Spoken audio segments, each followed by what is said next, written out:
Hello friends, ഇന്ന് നമ്മുടെ വണ്ടീൻ്റെ വാഹന പൂജയാണ് കേട്ടോ. അപ്പം രാവിലെ തന്നെ എല്ലാവരും കുളിച്ചിട്ട് ഇറങ്ങി. നമ്മുടെ വണ്ടീനെ മാത്രമല്ല, ആപ്പൻ്റെ വണ്ടീൻ്റെ കൂടെ ഉണ്ടായിരുന്നു. അപ്പം നമ്മൾ വണ്ടി എടുത്തിട്ട് അത്രേ ദിവസമായിട്ടുള്ളൂ. ഇന്നാണ് വാഹന പൂജ ചെയ്യുന്നത്.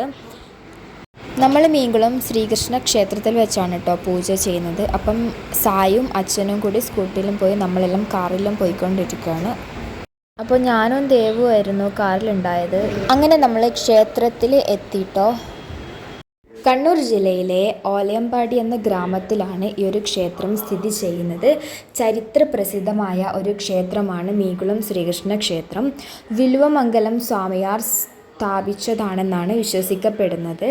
പിന്നെ സ്വാമിയാർക്ക് ദാഹം മാറ്റാനായിട്ട് ശ്രീകൃഷ്ണൻ പാറയിൽ കാലു ചവിട്ടി കുളമുണ്ടാക്കി മീനുകളെ സൃഷ്ടിച്ചു എന്ന ഐതിഹ്യത്താൽ പ്രശസ്തമാണ്.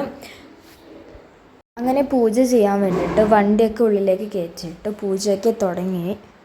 ഇവിടുത്തെ പ്രധാന പ്രതിഷ്ഠ എന്ന് പറയുന്നത് ഉണ്ണിക്കണ്ണനാണ്. ആദ്യം ആപ്പൻ്റെ വണ്ടീൻ്റെ വാഹനപൂജ ചെയ്തു. അതിനുശേഷം നമ്മുടെ വണ്ടീൻ്റെയും ചെയ്തു. ദേശീയപാതയിൽ കണ്ണൂർ പിലാത്രയിൽ നിന്ന് പൊന്നമ്പാറ റോഡിലൂടെ 15 കിലോമീറ്റർ സഞ്ചരിച്ചാൽ ഓലയമ്പാടി മീൻകുളം ശ്രീകൃഷ്ണ ക്ഷേത്രത്തിലെത്താം. ഗ്രാമക്കാഴ്ചകളുടെ നൈർമല്യം നിറയുന്ന വഴികൾ. പ്രധാന പാതയിൽ നിന്ന് ക്ഷേത്രകവാടം കടന്ന് ഉള്ളിലേക്ക് എത്തുമ്പോൾ നടപ്പന്തലിന് വലതുഭാഗത്തായി ഊട്ടുപുര. ഭക്തർക്ക് കണ്ണൻ്റെ പ്രസാദമായി നിത്യേന അന്നദാനവുമുണ്ട്. അങ്ങനെ നമ്മുടെ വാഹന പൂജയൊക്കെ കഴിഞ്ഞിട്ടുണ്ടായിരുന്നു. പിന്നെ ഈ കുളമാണ് ശ്രീകൃഷ്ണൻ വില്വമംഗലം സ്വാമിയാർക്ക് സൃഷ്ടിച്ചു കൊടുത്ത കുളം എന്ന് വിശ്വസിച്ച് പോരുന്നത്.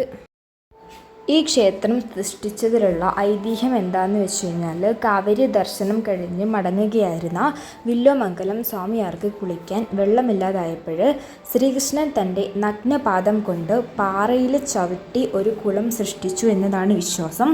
കുളത്തിലെ ജലശുദ്ധീകരണത്തിനായിട്ട് കൃഷ്ണൻ മീനുകളെയും സൃഷ്ടിച്ചു എന്ന് വിശ്വസിക്കപ്പെടുന്നു. അതുപോലെ ക്ഷേത്രത്തിൽ പുതിയ അഗ്രശാല നിർമ്മാണ പ്രവർത്തനങ്ങളും ഏപ്രിൽ 2026 മുതൽ ആരംഭിച്ചിട്ടുണ്ട്. പ്രാർത്ഥിച്ചൊക്കെ കഴിഞ്ഞതിന് ശേഷം നമ്മൾ നേരെ മഞ്ചാടിയൊക്കെ വാരി, അത് എപ്പോഴുള്ള ഒരു സംഭവമാണ് കേട്ടോ. അത് കഴിഞ്ഞ് അവിടെ ഗോശാലയിലോട്ട് പോയി. അപ്പോൾ അവിടെ കല്യാണം ഉണ്ടായിരുന്നു കേട്ടോ ഇന്ന് അമ്പലത്തിൽ. അപ്പം ഐസ്ക്രീമൊക്കെ വെക്കുന്നുണ്ടായിരുന്നു. അപ്പോൾ നമ്മൾ അവിടെ നിന്ന് ഐസ്ക്രീമൊക്കെ വാങ്ങിക്കഴിച്ചു. പിന്നെ കുറേ നേരം ഫോട്ടോ ഷൂട്ടിങ്ങും കാര്യങ്ങളൊക്കെ ആയി. അപ്പോഴത്തേക്കും ഉച്ചയായിട്ടുണ്ടായിരുന്നു. അങ്ങനെ ഫുഡൊക്കെ കഴിച്ചു. തിരിച്ച് പോകുമ്പോൾ ഞാനായിരുന്നു കേട്ടോ സ്കൂട്ടിൽ അച്ഛൻ്റെ കൂടെ പോയിട്ടുണ്ടായിരുന്നത്. അപ്പം ഇന്നത്തെ വീഡിയോ ഇത്രയേ ഉള്ളൂ. എല്ലാവർക്കും ബായ്.